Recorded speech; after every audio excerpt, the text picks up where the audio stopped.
prácticamente un mes. Pero bueno, hay que En este aspirar momento, que ojalá esto ya pueda en pasarlo este más. momento me estoy conectando ya.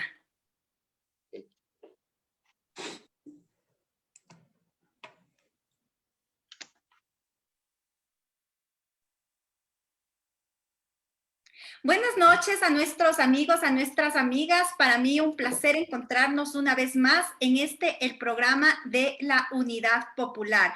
Esta noche queremos hablar sobre la situación y los retos de la educación y ya están junto a nosotros tres invitados de lujo. Me refiero a Milton Luna, exministro de Educación, a quien le envío un abrazo muy grande. A Fabricio Tinajero, él es rector de la Universidad Técnica de Cotopaxi. Un gusto inmenso poder contar con tu participación. Y a Giovanni Atariguana, que es director nacional de la Unidad Popular. Realmente contar con ustedes en este espacio es muy importante para nosotros en el programa 106 de nuestra organización, la Unidad Popular. Quiero pedirles, por favor, unos 5 minutitos con la finalidad de poder compartir el link con nuestros amigos y nuestras amigas que se conectan permanentemente, por favor. Les ruego 5 minutitos de espera.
Bueno, como les decía a nuestros amigos y nuestras amigas, ya nos encontramos con nuestros invitados el día de hoy.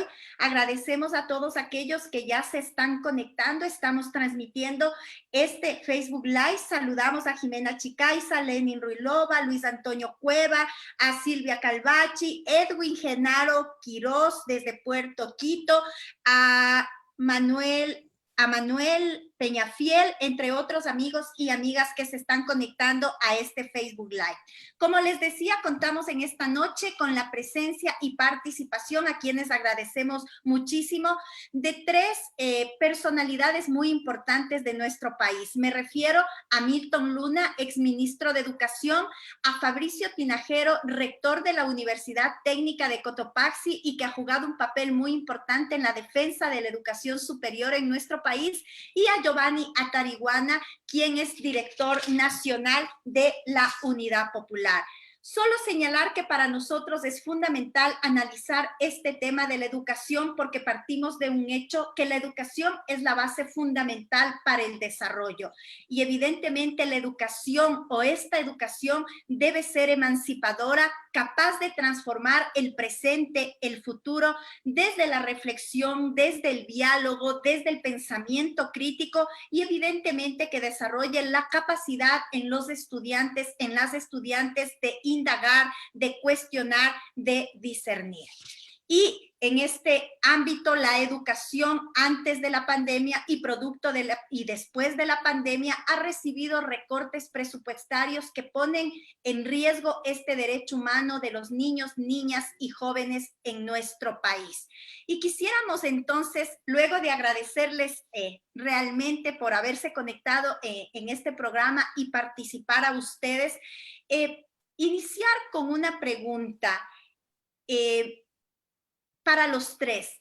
La emergencia sanitaria que golpea a la humanidad en este año y las consecuencias propias de una crisis general del sistema afectó varios derechos, entre ellos el derecho a la educación.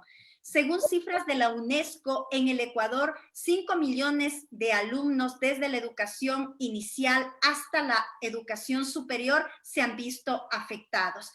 ¿Cuál es la evaluación de la situación actual de la educación que tienen con ustedes? Quisiera empezar en esta pregunta, por favor, con Milton Luna. Milton, bienvenido, buenas noches. Por favor, tienes 7 minutos en esta primera parte. Perdón, te interrumpí. Bueno, muchísimas gracias, Natasha. Felicitaciones por tu estupendo programa. Saludos a Giovanni. Un gusto también poder coparticipar en este debate y de lo mismo para Fabricio. Sin lugar a dudas, Natasha, nuestra situación como sector educativo, producto de la pandemia, se ha deteriorado inmensamente. Es decir, si ya con el modelo y su aplicación por parte del régimen de Correa hubo serios problemas en diferentes ámbitos, y espero poder desarrollar algunos de ellos, en lo que respecta ya a los últimos años y particularmente luego de la pandemia.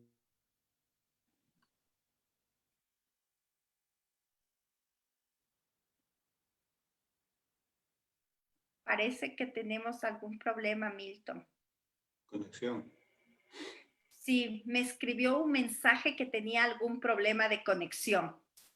Esperemos unos 10 segunditos si logra retornar, si no, continuamos para que posteriormente pueda intervenir. Bueno, creo que con la finalidad de avanzar, la misma pregunta en el ámbito de la educación superior para Fabricio Tinajero. ¿Cuál es la situación actual de la educación superior? Fabricio, muy buenas noches y bienvenido. Natasha, buenas noches. Un saludo cordial a nuestros directos contertulios, a Milton, a mi apreciado amigo Giovanni, a todos quienes están pendientes de esta transmisión. Para quienes hacemos la Universidad Técnica de Cotopaxi, siempre constituye un placer el poder compartir con ustedes algunas reflexiones sobre la situación actual de la Universidad Ecuatoriana y principalmente sobre aquellas perspectivas que han de trazar quizás un nuevo reto, un nuevo destino para nuestros jóvenes estudiantes y para el país en su conjunto. En efecto, que estamos atravesando momentos complejos, momentos difíciles. Decía Milton, por un lado, la aplicación de políticas públicas en educación superior que no han dado los resultados que el pueblo ecuatoriano aspiraba.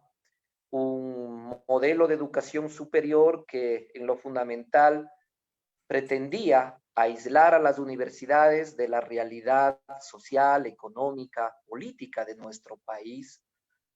Se señalaba en varios espacios académicos el argumento de que las universidades deben formar desde un punto de vista técnico a aquellos futuros profesionales que puedan responder con acierto a las necesidades de la empresa, de la industria, pero muy poco se señalaba la necesidad de que la universidad en ese rol histórico de generar conocimiento, de transferir el mismo, pueda resolver los grandes problemas y las grandes necesidades de nuestro país. Una universidad aún vista como claustro universitario, es decir, generando conocimiento, generando ciencia, al interior de sus espacios y entornos académicos, aulas, laboratorios, talleres, pero muy poca, quizás la capacidad de relación de esta universidad con sectores barriales, con sectores comunitarios, con la pequeña, con la mediana empresa, en una suerte quizás de una universidad abstraída de estos grandes problemas, con muy poca capacidad de crítica, de reflexión y alineada a un proyecto político de turno. Una universidad que siguió un gran efecto desde la violentación quizás de sus principios rectores, de la autonomía, de la libertad de cátedra, de un presupuesto también que dé cabida a generar nuevas y muy amplias expectativas para el desarrollo del país. Miles de jóvenes estudiantes que al egresar de las aulas universitarias se encontraban con una realidad totalmente distinta a la que quizás se analizaba en la universidad. Un país en crisis, un país realmente desolado por esta pandemia también de la corrupción, unos jóvenes estudiantes sin la posibilidad concreta de obtener empleo. En definitiva, un escenario bastante difícil, bastante complejo. No obstante, creo que también la capacidad propia de cada una de las universidades, de ese compromiso real, esa condición histórica de la academia al servicio del pueblo, creo que le ha permitido en su conjunto a la Universidad Ecuatoriana ir generando algunas acciones, algunas estrategias para superar estos difíciles momentos y articular una oferta académica, articular quizás de esas funciones sustantivas de docencia, de investigación y de vinculación con la sociedad para superar este aislamiento, para desde una orilla de la democracia, desde el rigor del conocimiento científico, también ubicar estos grandes problemas y con una voz propositiva contribuir al desarrollo del país. Creo que el mismo proceso de evaluación con fines de acreditación que meses atrás fue de conocimiento público, efectuado por los organismos que regentan, que dirigen el sistema de educación superior, da cuenta de una universidad quizás en desarrollo, insisto, no como consecuencia de la aplicación de la política pública, sino principalmente de este deseo, de esta aspiración del conjunto de los actores universitarios y del pueblo en general de mejorar y de que la universidad se constituya en quizás ese ente vanguardia de los derechos del pueblo ecuatoriano. Esto se ve afectado con la pandemia.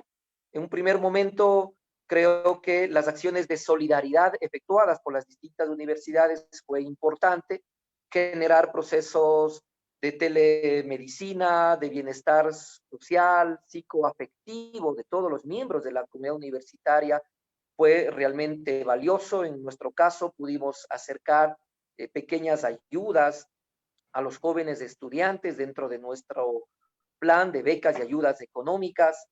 Varios de nuestros jóvenes estudiantes aislados de sus lugares de origen, de sus ciudades y provincias, que tuvieron acá que sufrir grandes complicaciones, pudimos con ellos acercar estas ayudas, conversar de manera directa, sincera, cuáles eran sus problemas y cómo a través de la acción universitaria tratar de ayudarles a superar este duro momento.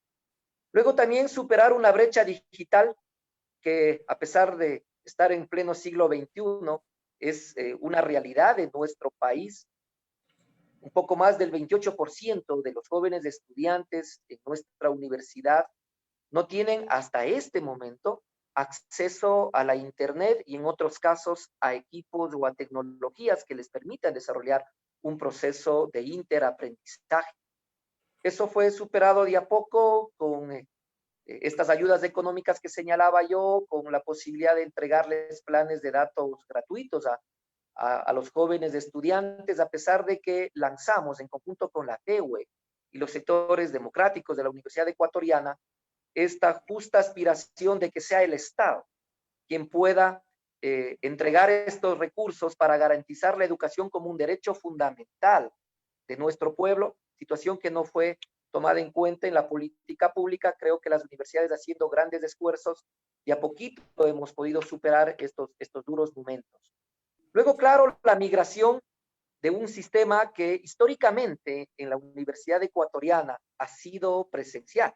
Si bien es cierto, hay algunos ejercicios para carreras de modalidades semipresenciales, modalidades en línea, la tónica en la mayoría de universidades era el trabajo en aula, en laboratorio, en taller. Cierto es que habíamos hecho esfuerzos años atrás para incorporar el uso de plataformas tecnológicas, el uso de las nuevas tecnologías de la información y la comunicación, pero eran vistas más bien como un soporte al proceso presencial. Esto ha significado entonces un reto a superar por nuestros docentes. Hemos acompañado estas acciones con capacitación, hemos suscrito convenios con algunas universidades. Un minuto, por favor. Como extranjeras también, para poder hacer un abordaje más cercano de las metodologías y los protocolos, que en el caso de la modalidad virtual dista mucho de lo presencial.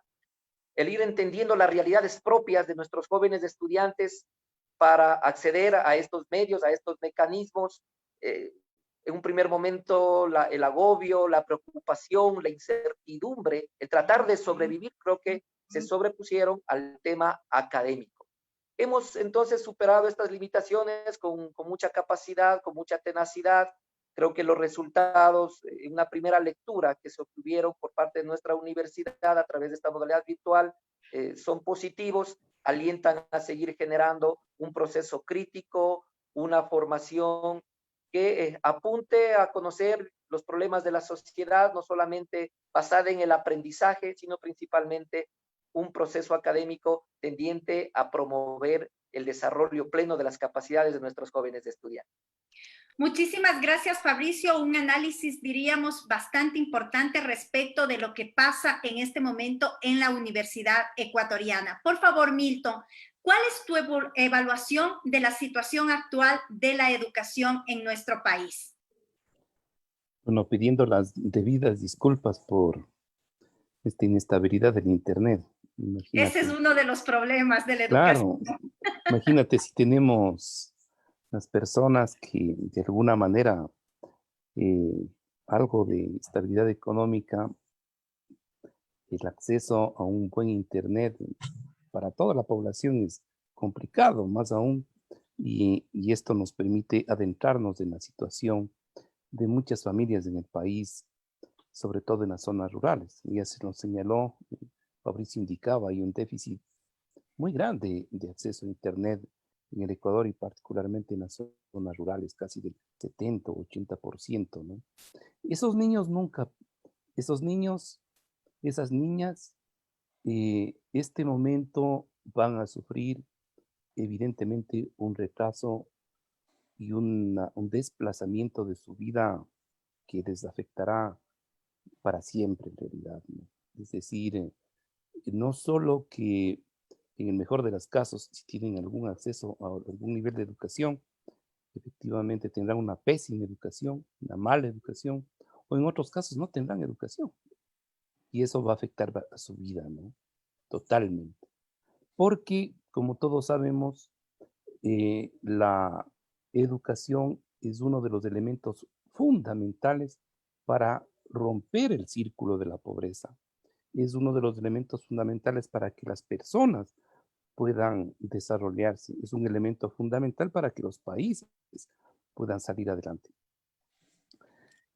Al menos hay tres aspectos que estaba por señalar, ¿no? Si el país llegó en las últimas décadas a avanzar en los últimos años en el acceso a la educación, datos señalaban entre el 97% en educación básica, el avance en 10 puntos, casi al 70% en bachillerato de la matriculación en el país y algo en educación inicial. La educación superior realmente no hubo un avance, incluso yo creo que hubo un retroceso desde el 2006 al 2017. Pero bueno, hoy por hoy estamos hablando según algunos estudios, de más de 100.000 chicos y chicas que no han accedido al sistema educativo. Otro tanto es ese desplazamiento y esa movilización de niños, niñas y jóvenes de la educación pública de la educación privada a la educación pública o dentro mismo de la educación privada, pero a situaciones cada vez no buenas, ¿no? El grave problema también de muchos chicos que sin poder acceder a la educación, este momento están trabajando, es decir, hay un incremento del trabajo infantil. Entonces, estos retrocesos son retrocesos, Natacha, colegas del panel, de décadas. Es decir, no estamos hablando de un fenómeno cualquiera, estamos hablando de un retroceso supremamente grave ante el cual yo creo que debemos ser conscientes de cómo vamos a hacer para poder superar. En lo que respecta a los aprendizajes, otros les dicen calidad de la educación, en fin, no es que estábamos mal. Hoy estaba reflexionando con alumnas y alumnos míos de historia de la educación, les decía, vean, para 1999, cuando se realizaron las primeras pruebas de calidad de la educación, no estábamos bien, más o menos 9 sobre 20 en matemáticas, algo similar en lenguaje. Algunas de las pruebas que se tomaron con las pruebas PISA para pobres, que se realizó y se presentaron los primeros informes en diciembre de 2018, hablaban de cifras más o menos similares, ¿no? En otras palabras, en todo el régimen anterior, hablo del señor Correa, definitivamente la situación de la calidad de la educación no mejoró, se mantuvo. En otras palabras, había una crisis estructural de la educación en el país. Estábamos mal. Pero con la pandemia, creo que, y con todos los efectos que esto va a tener, definitivamente, al menos para niños y jóvenes de determinadas clases sociales, esto es devastador. Es decir, la falta de internet, la falta de acceso a instrumentos básicos como computadoras, la falta de contacto real con sus docentes. Es decir, si bien es cierto, yo reivindico ese esfuerzo enorme que han hecho una gran cantidad de docentes, un esfuerzo sacrificado, con una vocación inmensa, reconocido por los estudiantes en una encuesta realizada por UNICEF y por el propio Ministerio de Educación. Se señalaba que alrededor del 70% de los chicos reconocían el esfuerzo de sus profesores porque se habían contactado con ellos. ¿Pero cómo se habían contactado? Se habían contactado básicamente con el teléfono inteligente y con el uso de WhatsApp. No se estaba usando las plataformas montadas para el efecto y todos los otros aditamentos necesarios que de alguna manera podrían reemplazar a la educación presencial. En otras palabras, lo que quiero decir es que a pesar de los esfuerzos, sobre todo de docentes, de las familias y de los propios chicos, los aprendizajes sufren también un retroceso inmenso. Entonces, retroceso en acceso, un gravísimo problema de calidad de la educación. Y lo tercero, estamos también frente a un modelo educativo y a un Estado que está en situación muy crítica por la desinversión. Hoy el Ministerio de Educación, con el recorte de alrededor de casi $1.000 millones, ¿sí?, tiene una circunstancia tan grave que no tiene el ministerio ni para poner un clavo para reparar algún aula, ¿no? Es decir, no hay recursos para poder enfrentar esta crisis. Tenemos un déficit de alrededor de un 20 y más por ciento de agua, de agua potable en las escuelas de las zonas rurales. No existe también la infraestructura necesaria de saneamiento correspondiente en alrededor de 40 y más por ciento de muchísimas escuelas. Hay hacinamiento por este desplazamiento que existe de la educación privada a la educación pública en muchas aulas. Es decir, hoy, por supuesto, estamos con aulas virtuales, pero si estuviéramos con aulas físicas, de todas maneras estaríamos con un incremento de chicos en las aulas de 40, 50 e incluso hasta 60 alumnos. Deterioro de los aprendizajes, crecimiento de la violencia, en fin. Es decir, Un minuto, por favor. circunstancias graves, circunstancias difíciles y con un Estado cada vez más débil. La peor noticia es que se ha deteriorado sensiblemente la educación pública en el país. Hacia futuro, yo creo que hacia futuro, cuando digo futuro es de aquí en los próximos días, semanas, meses, el mayor problema es definitivamente este deterioro de la educación pública en el país, que es un patrimonio en realidad del Ecuador que lo hemos construido en muchísimas décadas desde el siglo XIX, con todos los problemas que tiene la educación pública y que debemos mejorar.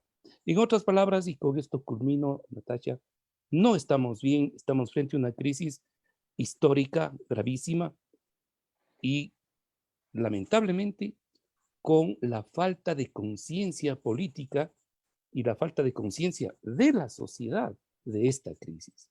Hoy he visto unas encuestas y no aparece el tema de la educación como parte de las prioridades y preocupaciones de la población ecuatoriana. Y esto es sumamente grave, porque si no es parte de las preocupaciones de la sociedad, no puede presionar o dialogar con los políticos para que esto se instale.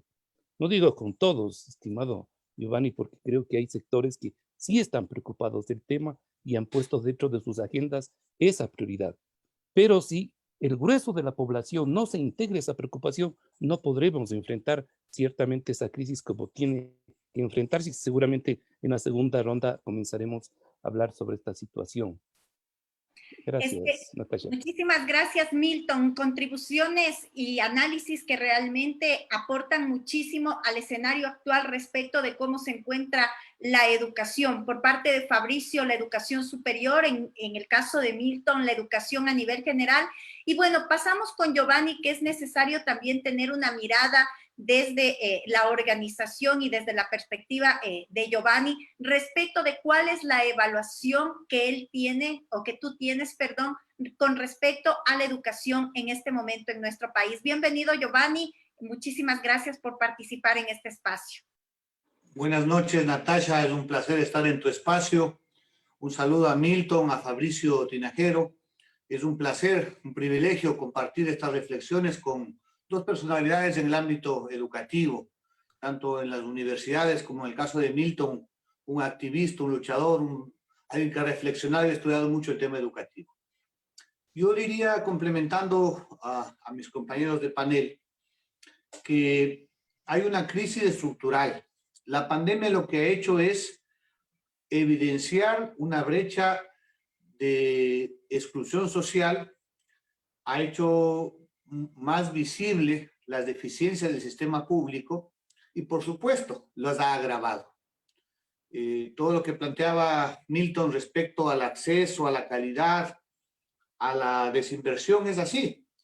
Y yo diría que las consecuencias obviamente son preocupantes, tanto en el tema de este retiro de cerca de 200,000 niños, niñas y jóvenes de la escuela pública por falta de conectividad.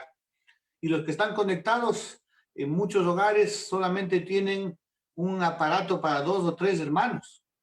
Obviamente eso nos plantea unas dificultades quizás irrecuperables, ¿no es cierto?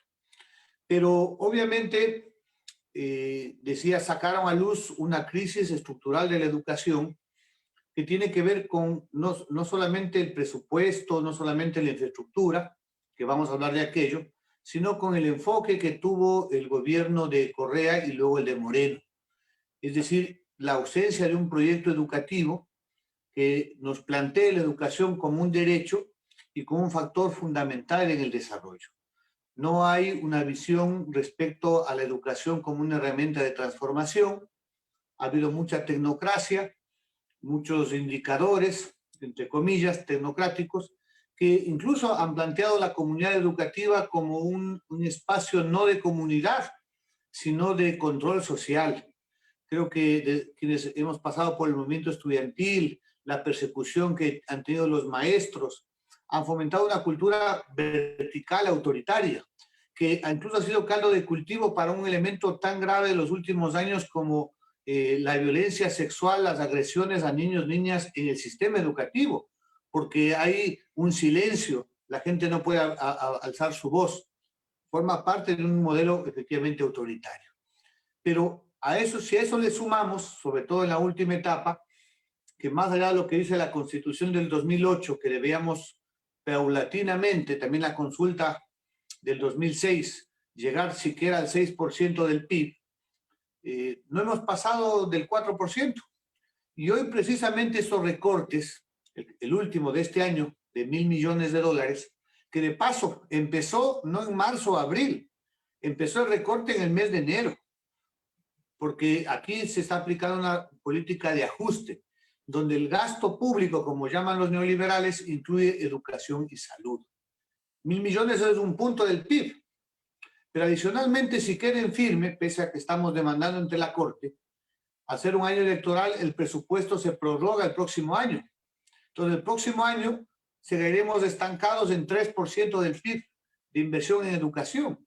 Es decir, lo que estaba pendiente en infraestructura, en programas de alfabetización, en capacitación docente, en la propia desarrollo educativo, quedará en la visión de los neoliberales, efectivamente la educación como la última rueda del coche.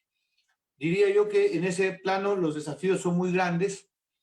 Obviamente los sectores, digamos, docentes han sido muy afectados por este recorte.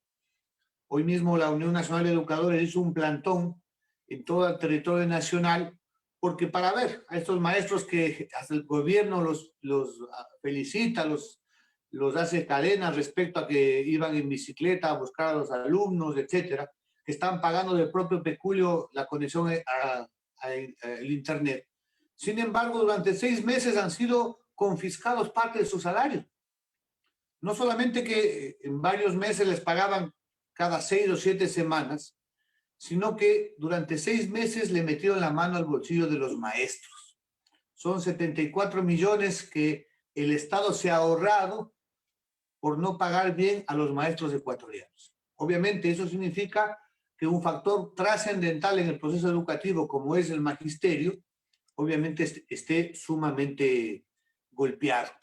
Pero adicionalmente, el tema es que estas políticas de recorte del presupuesto educativo están presentes y forman parte de la carta de intención con el Fondo Monetario. Eso es lo que está también en debate ahora a propósito de las elecciones. El tema de si se aplica la visión neoliberal de ajustar lo social, eso implica educación. Estamos hablando que recuperarnos desde el punto de vista de la cobertura, del presupuesto, de la infraestructura, de reabrir las escuelas cerradas que tanta falta nos hacen, obviamente va a posponerse si es que no tenemos un gobierno que ponga al centro lo que decía Milton, la preocupación de la sociedad en el presente y el futuro, el derecho de los niños, de los jóvenes, pero sobre todo el desarrollo del país. Obviamente eso nos plantea un gran debate que debemos darlo. Yo creo, Milton, que es evidente, la gente hoy está sobreviviendo. La principal preocupación que tiene hoy por hoy en las encuestas es el tema del trabajo y del problema económico. Pero creo que la gente sí está preocupada porque, no quiere decir que no esté preocupada de la educación, quizás en los términos, pero cuando uno habla con los pequeños comerciantes, con los campesinos, con los trabajadores, ahora que estamos nosotros en campaña y les planteamos propuestas para su sector, pero tocamos el tema, por ejemplo, del acceso a la universidad, es lo que más le interesa a todos los sectores sociales. Es la angustia de las madres, de los padres de familia, porque ven precisamente en la educación, al final del día, una posibilidad de mejorar sus condiciones y el futuro de sus familias. Yo creo que esa es una oportunidad. Creo que el debate sobre la calidad educativa, sobre el acceso, sobre la política pública, en varios temas. Ahora está en debate el tema planteado por la derecha, si se arma o no las personas. el tema de los feminicidios, la violencia, y creo que la educación precisamente es uno de los principales factores para enfrentar este tipo de problemáticas, ¿no es cierto?, en cuanto a combate a la violencia en general. Yo termino esta parte planteando de que vivimos, coincido con Milton, con Fabricio, una grave crisis educativa. Las cosas son muy graves, pero creo que también eso precisamente nos plantea a la sociedad, a los políticos, a los actores educativos, en realidad el desafío de revertir y poner de manifiesto la necesidad de un mundo distinto, de un país diferente, donde la educación sea precisamente una prioridad.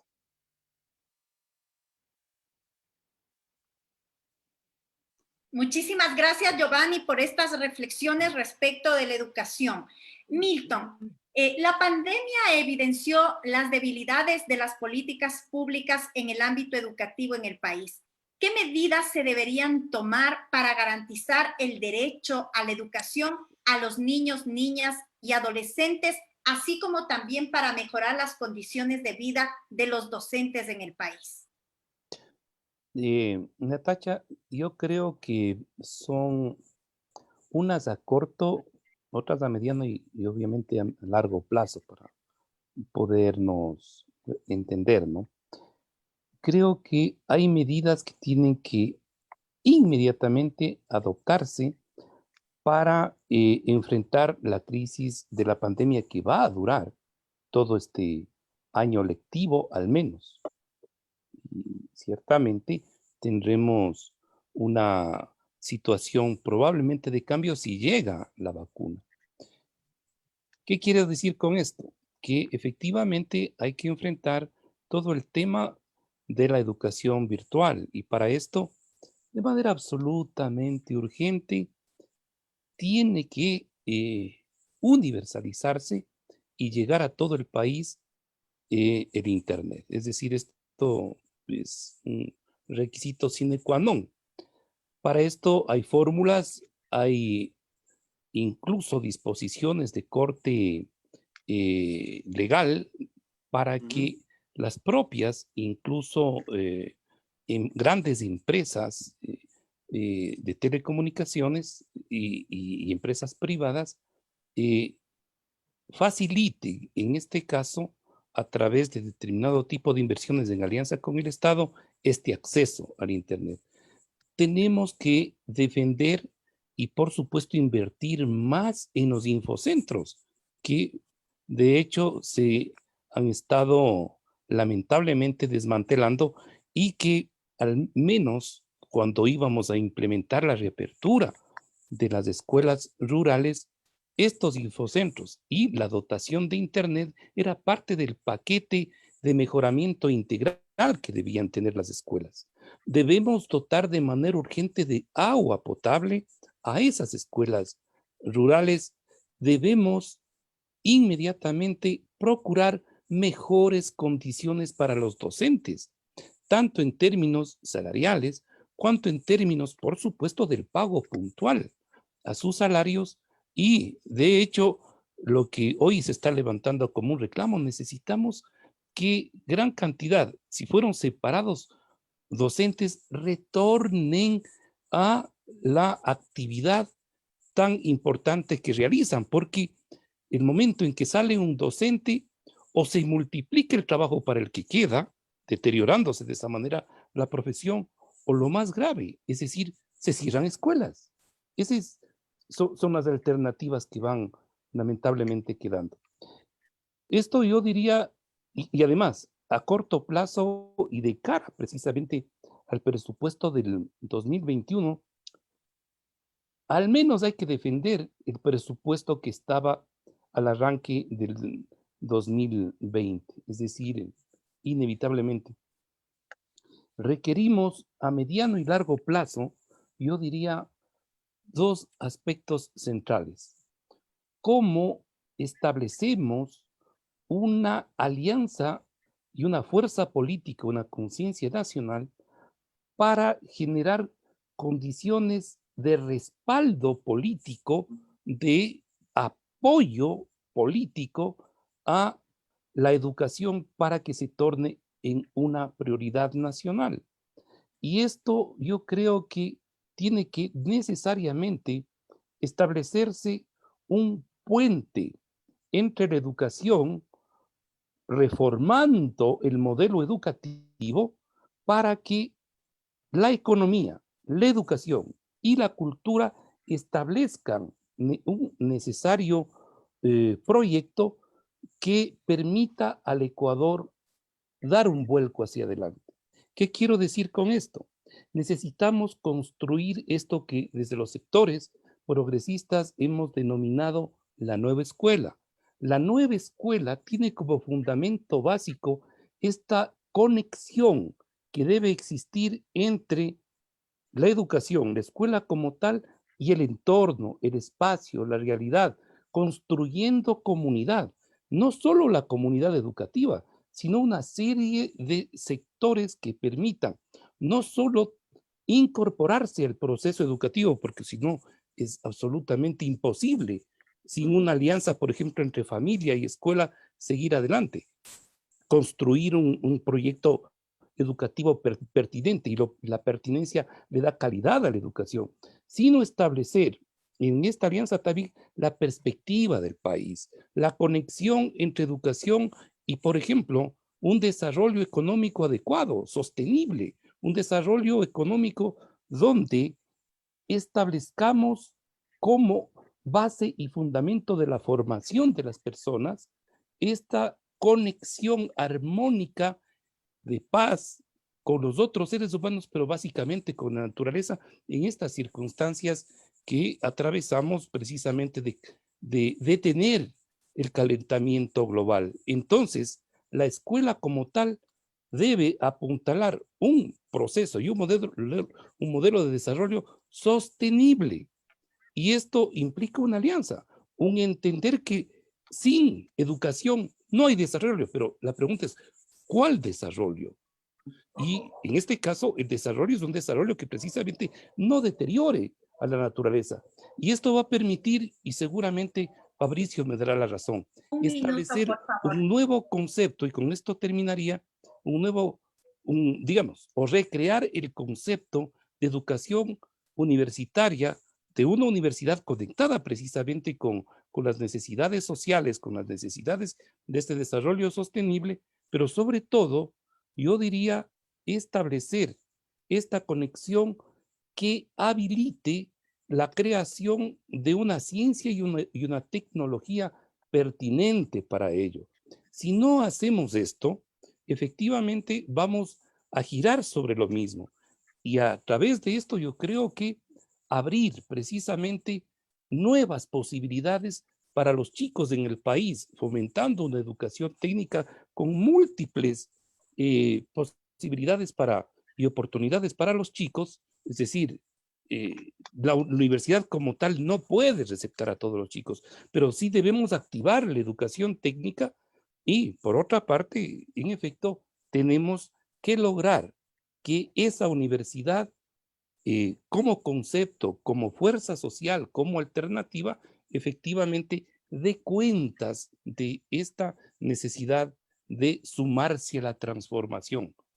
Desarrollo sostenible, equidad, libertad y obviamente apuntar un cambio que libere a las personas y rompamos quizás todavía esas lamentables situaciones que vienen desde la colonia. Superar el colonialismo que todavía vivimos. Desatar procesos de descolonización, de decolonialidad, dirían los sociólogos, antropólogos e historiadores. Esto es. Muchísimas gracias, Milton. Fabricio, la Corte Constitucional estableció en su sentencia que las reformas presupuestarias que afecten a la educación superior deben ser realizadas en acuerdo con las universidades y en cumplimiento de la autonomía universitaria. ¿Cómo se encuentra la situación presupuestaria de la Universidad Ecuatoriana y qué hacer para mejorar las condiciones de la educación superior? Fabricio. Creo que realmente la condición presupuestaria de las universidades no es el fiel reflejo de la situación económica del país.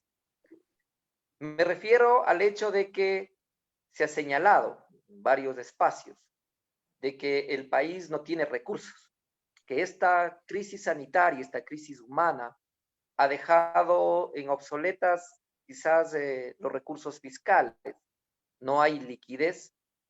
Sin embargo, siendo esa quizás una realidad de este momento, o es la radiografía, la fotografía de lo que está sucediendo en esta pandemia, no necesariamente ese argumento se corresponde a la realidad vivida por el país en los últimos años. Solamente el año 2019, el ejercicio fiscal 2019, comparado con el 2018, nos da cifras de un incremento en recaudación de rentas por más del 15%. Algo similar sucede con la recaudación en IVA, que en el 2019 fue un poco más del 11% respecto al ejercicio fiscal anterior. Cito nada más de estas dos fuentes porque son las principales vertientes de las cuales se nutre los presupuestos de las universidades a través de la ley del Copedeupo, para citar de que no ha existido transparencia para el manejo de los recursos económicos y por consiguiente para la entrega de las asignaciones que por ley les corresponde a las universidades. Muy poco conocemos tampoco la fórmula de cálculo para la distribución de estos recursos en las distintas universidades del país. Luego, claro que en el país existen recursos, Natasha. Un poco más de 1.500 millones de dólares están en deudas pendientes, en deudas en firme, por parte del Servicio de Rentas Internas, aquellos grandes evasores, quienes están defraudando a la educación pública en sus distintos niveles, también es la gran empresa. Porque al no pagar esos tributos, es lógico que se afecta a este derecho fundamental que tienen nuestros hijos, que tiene nuestro pueblo, a una educación democrática, a una educación de calidad que aliente las transformaciones que aquí se han señalado. Más de 70.000 millones de dólares se han perdido en estos hechos de corrupción que han lacerado la integridad de la patria. Los recursos del Estado han ido a parar en pocos bolsillos, en bolsillos de unos cuantos avivatos. Se ha entregado en una venta anticipada de petróleo, dice nuestro pueblo en su lenguaje cotidiano, normal, quizás coloquial. Se ha entregado en esta venta anticipada de los recursos naturales, principalmente del petróleo, a China a precio de gallina robada, dice nuestro pueblo. Ahí están los recursos. Recursos para invertirlos en las áreas estratégicas de nuestro país, en salud, en bienestar, en educación. Creo que necesitamos desarrollar un amplio debate. Un debate que nos permita ubicar que esos recursos que sí dispone el país sean realmente destinados al desarrollo. Apostarle a la educación es apostarle al crecimiento, a esa transformación que anhela nuestro pueblo, a mejorar su condición y su calidad de vida. Miren, en este ejercicio fiscal 2020 recibimos un primer recorte presupuestario a inicios del ejercicio fiscal. Un poco más de 125 millones de dólares que fueron ubicados en una partida denominada cuentas externas, créditos externos, que está atada a la capacidad de endeudamiento que puede tener el país con los organismos multilaterales. Dicho de otra forma, si no existe endeudamiento, no existiría financiamiento para la educación superior y eso no puede seguir así. Luego, no se han entregado los recursos de su debido momento y en las cantidades que se requerían de acuerdo a la planificación o a la estructura presupuestaria de cada una de las universidades. Se ha entregado a cuenta gotas.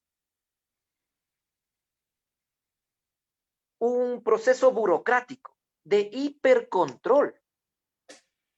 Ahora ya no solamente de un hipercontrol de los organismos que dirigen, que regentan el sistema de educación superior, basado en la desconfianza. Porque se nos trata con total desconfianza.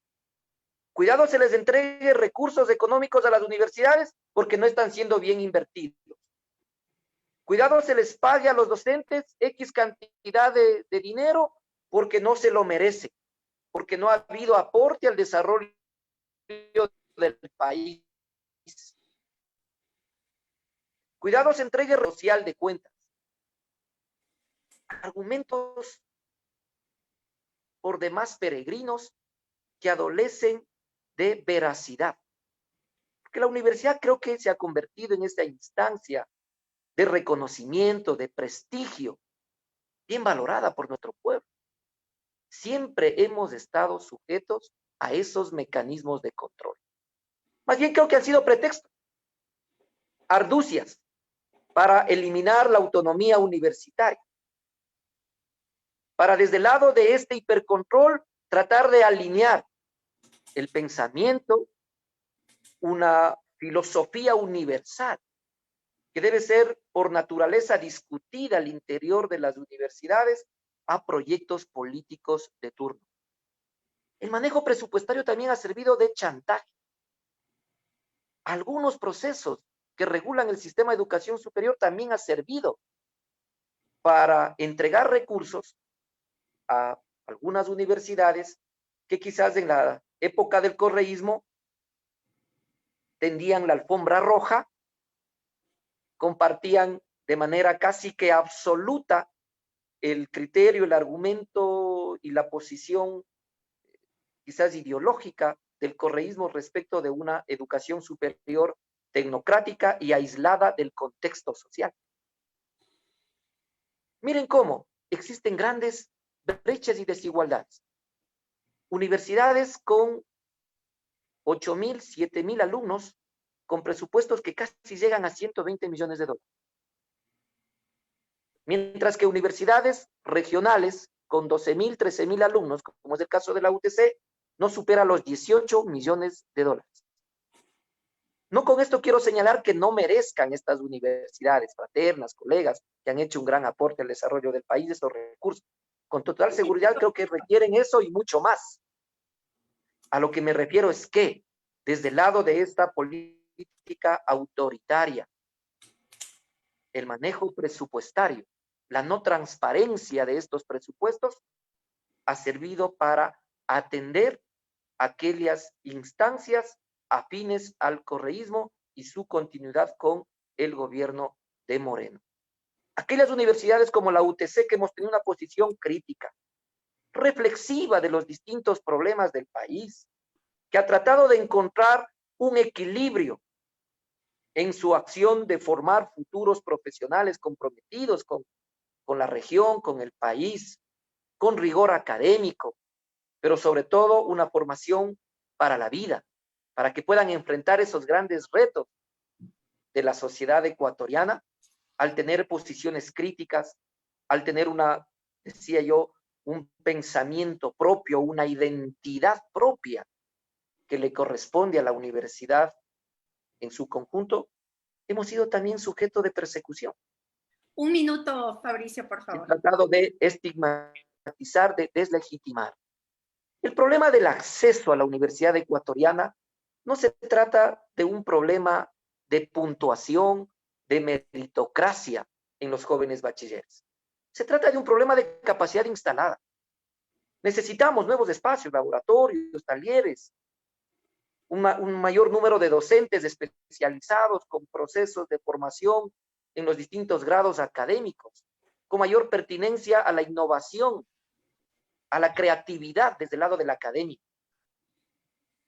En los últimos periodos académicos han postulado, tanto en régimen Sierra como en régimen Costa, un poco más de 130,000 jóvenes graduados en esos periodos. Se suman a ellos 130,000 jóvenes rezagados de procesos anteriores. En Buen Romance, 270, 280,000 jóvenes, pugnando por cupos. La capacidad instalada de las universidades, incluidos los institutos tecnológicos, modalidades virtuales, no ha superado los 110.000 cupos. Si no invertimos entonces en educación superior, si no transparentamos los recursos que sí existen en nuestro país y con este criterio de desarrollo, de transformación, de equidad, de justicia social, si no entregamos esos recursos, pues creo que esta crisis que se ha señalado acá en la educación superior y en todo el país seguirá estando presente por muchos más años, por mucho más décadas. Nos corresponde entonces seguir ejerciendo a la Universidad Ecuatoriana, a la Universidad Pública de manera particular, esta acción de debate, de deliberación y por supuesto de propuesta. Muchísimas gracias, Fabricio. Realmente a Milton, Fabricio y Giovanni requeriríamos muchísimo más tiempo para analizar los problemas educativos, problemas de fondo que requieren también propuestas profundas con mayor análisis para enfrentar este gran problema que lo estamos viviendo en este momento en nuestro país.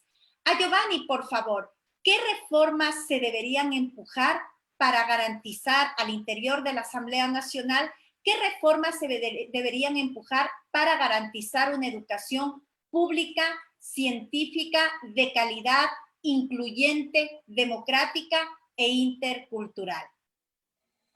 A ver, yo coincidiría en que necesitamos acciones urgentes, hay desafíos inmediatos y creo que es indispensable el debate, la crítica y la propuesta respecto al tema educativo, presupuesto, cobertura, calidad, de forma inmediata. O sea, en estos días, si la Corte Constitucional no se pronuncia, quedará en firme el recorte de $1.000 millones del 2020, ¿no es cierto? Y aplicará el presupuesto codificado para el 2021. Y el próximo gobierno estará de alguna manera atado de manos, incluso con una reforma que dice que solamente puede cambiar el 5%. Entonces necesitamos, junto a ese debate, esa crítica, esa propuesta, tener una movilización social en las calles y en las cortes, agotar los recursos para poner en evidencia, obviamente, este recorte presupuestario y sus consecuencias.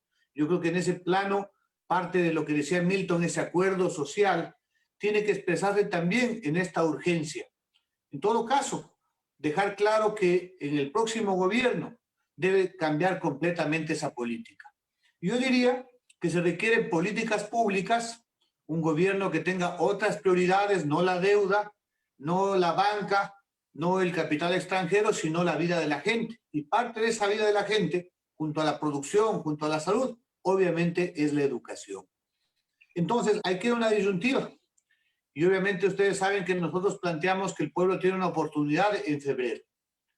Es decir, quienes ya gobernaron, quienes son partidarios del ajuste del Fondo Monetario Internacional, quienes desmantelaron la educación pública, la sometieron las últimas décadas, no tienen nada nuevo que ofrecernos. No pueden ser los que supuestamente hoy van a resolver el tema de la educación superior o la cobertura. Entonces necesitamos una opción distinta para que tomen las decisiones desde Carondelet y desde la Asamblea para cambiar una política pública que obviamente en la urgencia de la pandemia tome medidas claras como las que ha planteado Milton. En el tema legal, por supuesto, junto a un gobierno, nosotros proponemos que sea Yacu Pérez, que ha dicho vamos a invertir en educación. La Constitución es absolutamente clara. En la peor crisis económica no podría tocarse en absoluto ni el presupuesto de salud ni el de educación. Ese es un acuerdo social que lo votamos los ecuatorianos del 2008 con más del 60% en la consulta popular que aprobó la Constitución. Entonces, ese es un tema. Pagar la deuda social por sobre la deuda externa, una prioridad, entre esas educación. Y en cambio, en el tema legal, yo concuerdo con, digamos, que necesitamos un nuevo marco legal distinto al del correísmo, que ponga al centro la educación, tanto en la educación general e intercultural. Los compañeros de la UNE nos plantean una nueva ley de educación que surja del debate de todos los actores educativos y, como ha dicho Milton, de la comunidad, ¿no es cierto? Que ponga al centro valores como la interculturalidad, la plurinacionalidad, la equidad de género, la visión de derechos humanos, por supuesto, vinculado con un sistema, digamos, con un proyecto económico sustentable, como aquí se ha planteado, con equidad y justicia, con soberanía. pero un nuevo marco legal que permita, por ejemplo, como política de Estado, reabrir las escuelas cerradas, que permita establecer ya no precarización de la labor docente. En el caso de los maestros fiscales, casi un tercio, me corrige Milton que estuvo por ahí, son 30 o 40 mil maestros que no tienen nombramiento definitivo y que son víctimas del chantaje de los gobiernos de turno, no tienen capacitación, etc. Se requiere una nueva ley de escalafón docente, por supuesto, donde se tome en cuenta la capacitación, la formación, pero donde no estén congelados los salarios, se pague a tiempo, hay un salario de dignidad, donde se establezca, por ejemplo, una promoción automática de los docentes, donde no sean perseguidos con el exceso de labor, digamos, de los famosos portafolios, para poner un tema. Se requiere unas reformas legales que devuelvan la democracia en el aula, para el movimiento estudiantil, para los docentes, para que puedan ser una comunidad donde la democracia, tener opinión, tener propuestas, no sea perseguido por los gobiernos, y donde hay una educación, tanto en sexualidad como en el tema de la no violencia, es clave en el tema de una nueva ley de educación. Lo mismo en el tema de universidades. Con Yacu Pérez nos hemos sintonizado con el deseo de la juventud de libre acceso a la universidad. Eso implica también cambios. Echar abajo el sistema perverso de exámenes excluyentes del CENESID, por supuesto. Pero yo concuerdo tanto con Fabricio como con Milton. El tema es ampliar la oferta académica de tercer nivel que ofrece el Estado, la educación pública. Plenamente. Un tema es devolver a los normales, a los técnicos superiores, a buscar otras ramas que le den alternativa a la juventud, por supuesto. Pero también en el caso universitario se requiere ampliar los cupos, se requiere abrir nuevas carreras, el tema de ecología, de genética, de otras tantas ramas del conocimiento. Y en algunos territorios se requiere crear nuevas universidades. Pongo solamente dos ejemplos. Santo Domingo de los Áchilas, una provincia de cerca de 800,000 habitantes hoy por hoy. ¿No tiene esa juventud acceso a la educación superior? Público. El sur de Quito, donde viven 1,5 millones de personas, la ciudad más grande del país. Nosotros decimos, necesita ampliar una universidad para el sur de Quito. Puede ser la extensión de la central o una nueva universidad. Pero es evidente que se requiere. Sumado a la central y la politécnica, tienen los cupos similares a los del año 90, cuando la Natasha estaba en la universidad, ¿no es cierto? Y Quito era mucho más pequeña. Entonces se requiere ampliar esa oferta académica. Y eso implica garantizar el presupuesto, por supuesto, evidentemente, buscar otras fuentes alternativas. Creo que el acceso al Internet debe estar en la ley. Obviamente hay que discutir con las empresas monopólicas en ese plano, pero es un derecho reconocido incluso hoy por la ONU, el acceso a la tecnología, al Internet. Y creo que el Estado debe empezar por la comunidad educativa, los maestros, los jóvenes y niños de los sectores populares, quintil, los primeros quintiles deben tener acceso gratuito inclusive al tema del Internet. Finalmente, eso implica, por supuesto, un sacudón político, porque quienes de boca para afuera dicen que apoyan la educación, sin embargo, aprueban la política de ajuste y nos quieren convencer, como ha dicho Fabricio, de que no hay plata. Fuentes existen si hay decisión política, ¿no es cierto? Cobrar el impuesto a los grandes evasores, combatir la corrupción, renegociar los contratos petroleros y los contratos con las telefónicas. Se requiere también, y se puede, poner un impuesto como existen en tantos países a las grandes fortunas. El que más tiene, más debe aportar. Y entonces podemos hablar de otro tipo de debate en los próximos años. Yo creo que iniciativas como las que había en el pasado, el acuerdo, el contrato social por la educación, otras iniciativas de la UNE, de las facultades de filosofía, creo que hicieron avanzar mucho ese debate. Hubo incluso el plan decenal. Yo creo que esas ideas que prendieron en la sociedad, que ganaron consultas, que están en la nueva Constitución, creo que pueden y deben reverdecerse. Y creo que la sociedad ecuatoriana, yo soy optimista, sí está pensando en el futuro. Reitero, los trabajadores, los desempleados, la gente del campo, sí mira la educación como un elemento de justicia social. Sí está preocupado y creo que tenemos la oportunidad en los próximos días, semanas, de dar una alternativa. En todo caso, un fuerte abrazo a mis compañeros Milton, Natasha, Fabricio. Creo que este debate, por supuesto, en el tema del modelo educativo, de la participación de la docencia, de la juventud, las nuevas tecnologías, queda mucho por decir, pero creo que sí nos unifica el tema de defender la educación pública gratuita y de calidad. Muchísimas gracias, Giovanni. Todavía no se despidan.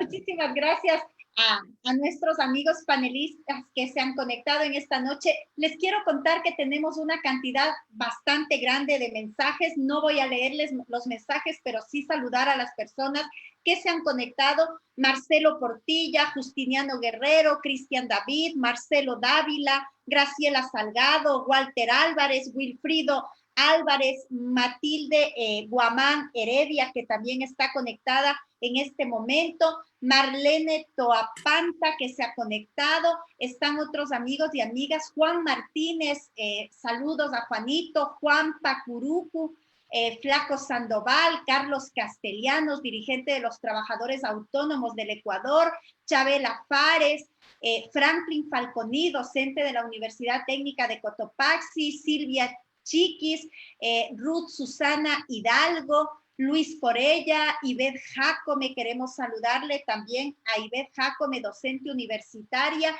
que está conectada en estos momentos a este importante Facebook Live, a Daniel Mejía, que también está conectado a este Facebook Live y que les envían saludos a nuestros amigos, a nuestras amigas panelistas, así como también a Hugo Armas, Edison Álvarez, Bolívar Neira, Michelle Loor, Ángel Guerrero, José Molina, Ilet Yucha, Hernán Real, Carlos Albán, Rudy Hidalgo, Cristina, entre otros amigos y amigas. Bueno, un elemento final, y quisiera pedirles si es posible, sé que para ustedes como académicos es difícil, porque hay tantas cosas que analizar, profundizar, pero una reflexión final, un mensaje final a través de una reflexión respecto de lo que requiere en estos momentos la educación, un mensaje final a nuestros amigos, a nuestras amigas que se han conectado. Quisiera iniciar con Fabricio, por favor.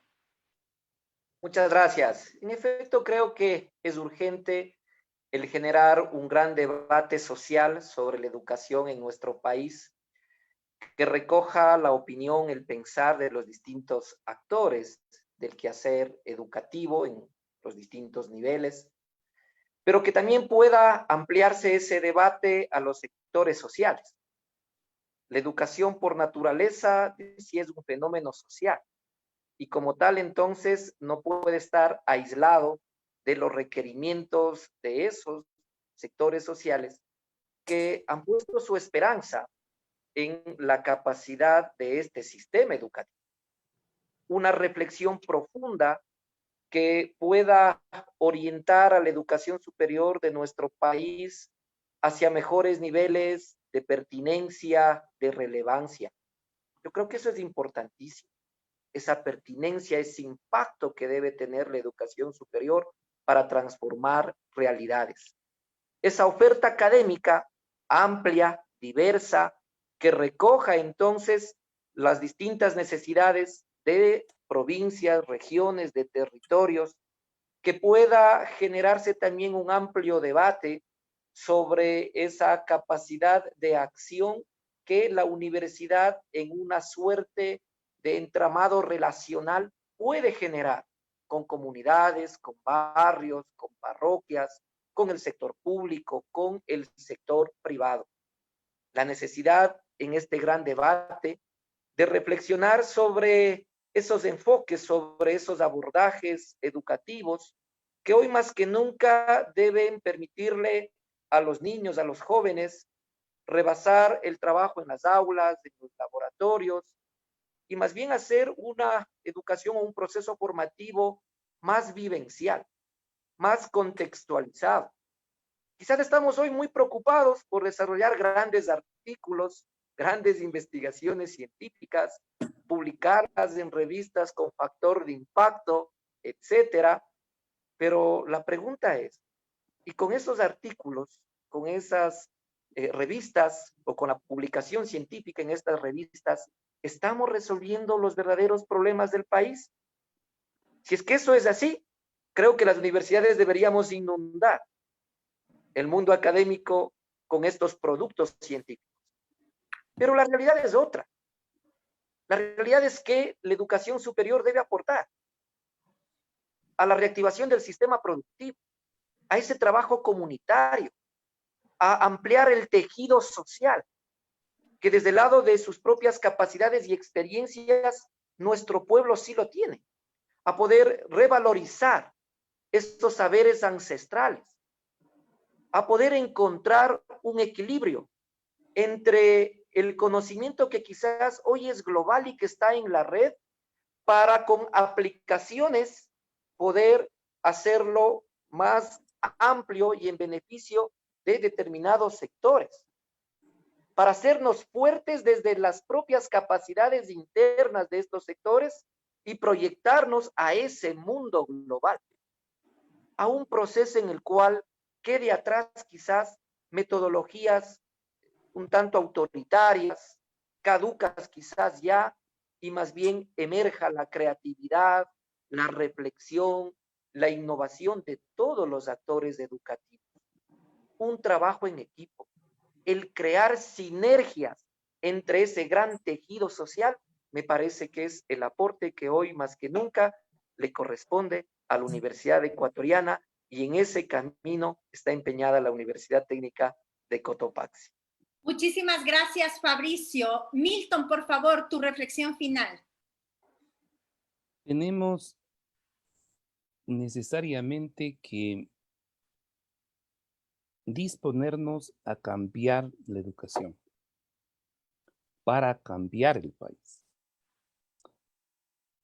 Allá por el 2002 decíamos desde el contrato social, si tu candidato no sabe cómo cambiar la educación, cambia de candidato.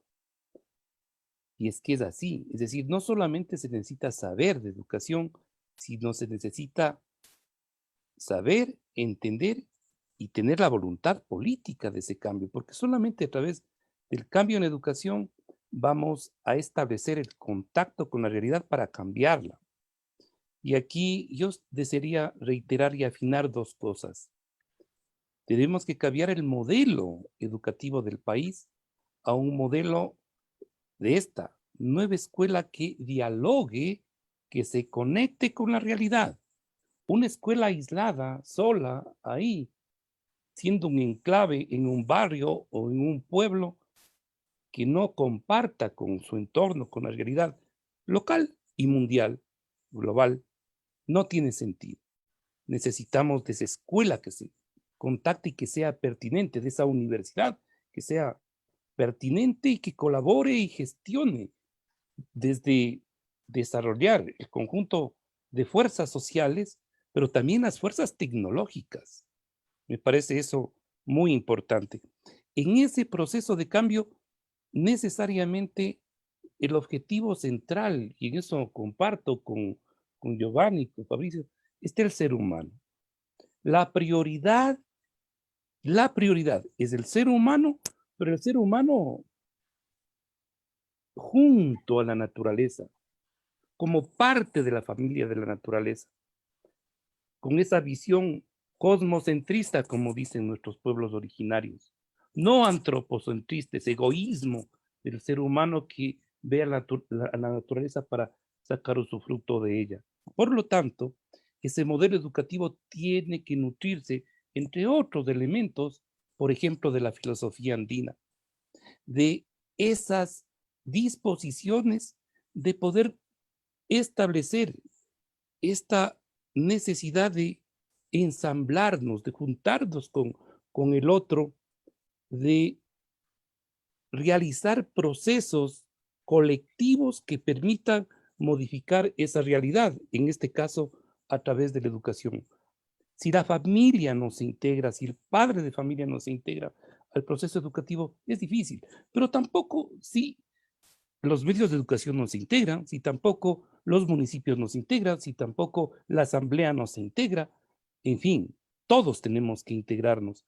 Y ahí precisamente la importancia de desatar otro modelo, no solo educativo, sino un modelo de gestión más democrático, participativo. Natalia, tú que conoces el tema urbano, ¿no? Si no tenemos un modelo de desarrollo urbano que tenga un modelo educativo, no va a haber cambio tampoco. Es decir, estos días, por ejemplo, necesitamos más espacios en las ciudades si no disponemos, por ejemplo, de espacios adecuados en las aulas o en los colegios. Necesitamos más parques, necesitamos acercar las escuelas a los hogares, es decir, en términos de distancia, quiero decir, ¿no? Por eso es lo que defendíamos, Giovanni, la reapertura de las escuelas rurales, porque los niños tienen el derecho de tener una educación de calidad cerca a su casa, tanto en el campo, que tienen que recorrer cientos de metros, varios kilómetros para ir, lamentablemente luego de la reforma que se hizo, tienen que ir los niños lamentablemente en las peores condiciones. Pero también lo mismo sucede en las zonas urbanas.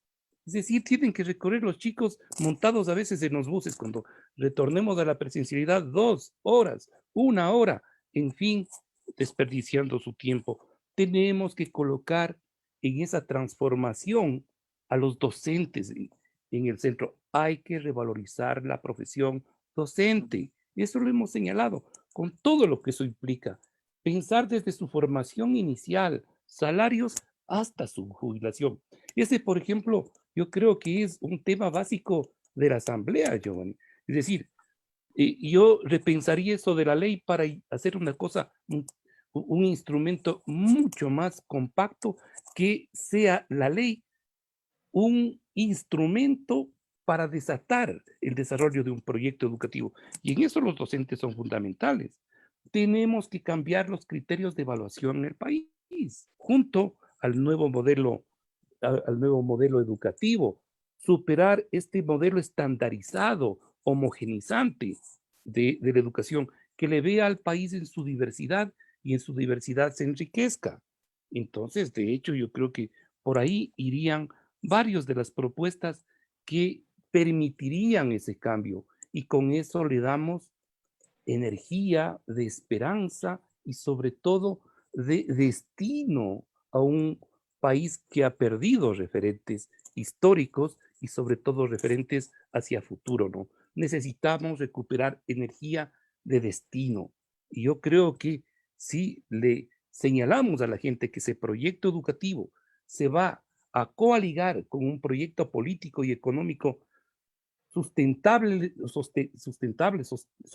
más bien, y sobre todo que dialogue, que se nutra de este concepto de desarrollar y proteger la naturaleza, ¿no? Summa causai, decían nuestros pueblos originarios. Entonces yo creo que este momento es necesario eso recuperar y fundirlo con el proyecto educativo. Y esto es lo que te podría decir, Natalia: cambio de modelo educativo, cambio de modelo de gestión hacia un modelo integrador y democrático, centralidad de la profesión y acción docente, cambio de la evaluación educativa y, por supuesto, en el centro los niños y las niñas del país.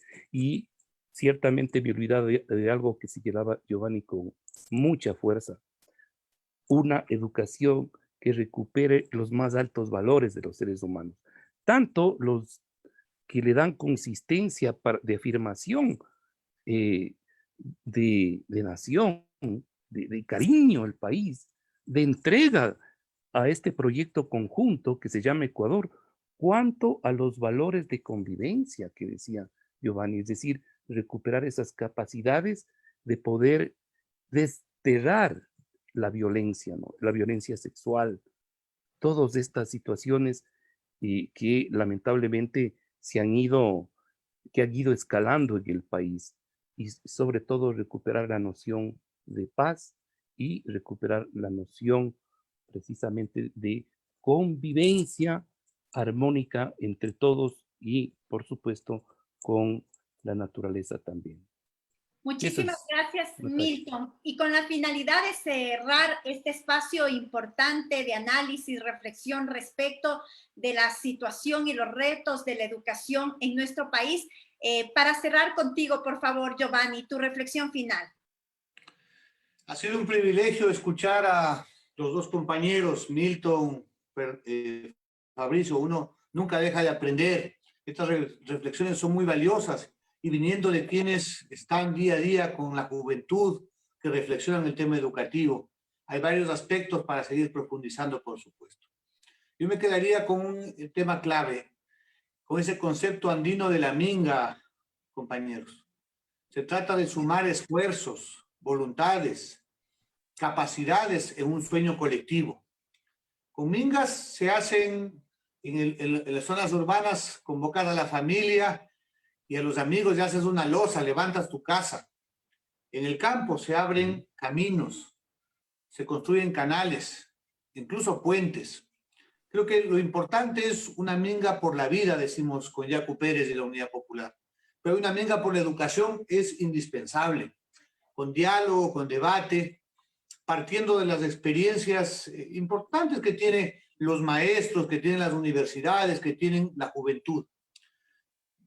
Quienes venimos del ámbito educativo como dirigentes estudiantiles, o en mi caso, de una familia de maestros, mi madre fue 40 años maestra fiscal, uno conoce de cerca la noble labor educativa. Por supuesto, es un tema de preocupación siempre. Yo diría que necesitamos una educación para la emancipación, una educación que permita liberarnos del machismo, del racismo, de la exclusión social, una educación que nos permita convivir con la naturaleza, que nos permita, obviamente, elevar la condición del ser humano dentro de la naturaleza en términos adecuados. Decimos ahora, la educación, un pueblo educado es un pueblo libre. Ese es el desafío que tenemos, por supuesto. Decirles a los amigos que nos escuchan, a las amigas, que tenemos en nuestra mano la decisión.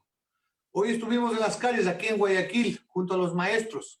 Estamos presentando esta demanda contra el recorte presupuestario en la Corte Constitucional. Vamos a ver qué pasa. Pero sobre todo vamos a desafiar al poder, porque aquí se ha dicho muy claramente, el tema es de decisión política. Quien toma las decisiones en política pública, quien tenga los votos para hacer los cambios legales, es el que puede marcar el fortalecimiento o el debilitamiento de la educación pública. Yo me quedo con esa que decía Milton, si tu candidato no sabe de educación, cambia de candidato. Acá en Unidad Popular estamos compañeros comprometidos desde siempre con la educación. En la lista nacional que yo comparto, estoy orgulloso, mi alterna es Isabel Vargas, la presidenta de la Unión Nacional de Educadores. En la lista está Mary Zamora, una profesora inclaudicable, pero también está la juventud. Scarlett Tamayo, la presidenta de la FESE, que viene trayendo muchas propuestas con esa energía de la juventud. Mauricio Chiluiza, que es el presidente nacional de la FEUE, para decir entonces que tenemos alternativas. Por supuesto, esta minga por la educación no termina en las elecciones, continuará, y por supuesto, pensamos que es posible cambiar el mundo. Muchísimas gracias, compañeros, compañeras. Bueno, muchísimas gracias, Fabricio, Milton, Giovanni. Realmente nos están pidiendo por interno en WhatsApp que debemos invitarles a una segunda parte para continuar analizando los temas educativos. Vamos a buscar el momento más oportuno y comprometerles a ustedes. Yo agradecerles porque siempre tienen la bondad y la decisión de poder participar en este programa.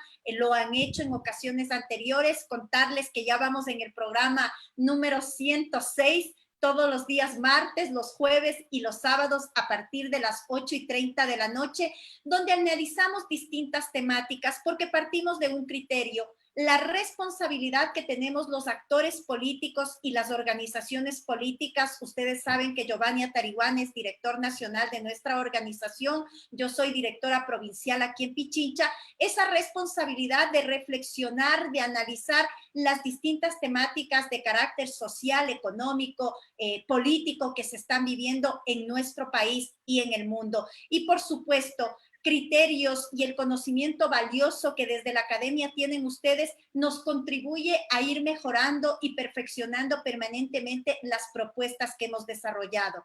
El Ecuador requiere reformas profundas en el ámbito educativo, no inventadas desde un escritorio, desde un cuarto o con asesores de otros países, no, sino que fundamentalmente esas reformas profundas tienen que ser elaboradas con todos los actores de la educación. Y entre esos actores están ustedes, están los maestros, los estudiantes y por supuesto también los padres y las madres de familia. Enviarles un abrazo, agradecerles muchísimo por haberse conectado a este Facebook Live y nada más cerrar con algo que dice, plantea Paulo Freire. La educación sola no cambia la sociedad, pero tampoco sin ella la sociedad cambia. La educación es parte de la superestructura de la sociedad y es fundamental, evidentemente, que se la atienda como se requiere. Un abrazo y que tengan una excelente noche, por favor. Chao. Gracias a ustedes. Gracias a ustedes. Un gusto. Placer. Chao.